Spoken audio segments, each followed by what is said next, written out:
నీ పేరేంటి? ముఫాసా.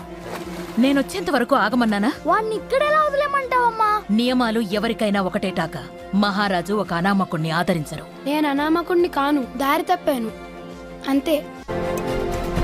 బయట వాడెప్పుడు పగవాడే దూరం పెట్టాలి.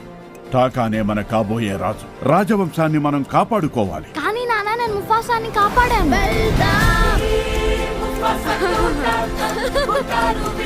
నీకొక రహస్యం చెప్పిన ముఫాసా, నేను కోరుకున్న సోదరుణ్ణే.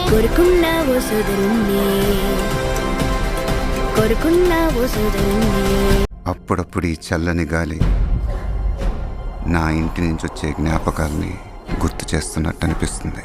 అంతలోనే మాయమవుతుంది. నువ్వు టాకా కలిసున్న చోటే ఇల్లవుతుంది. ఇద్దరూ వెళ్ళండి. జీవన చక్రంలో మీ స్థానాన్ని తెలుసుకోండి.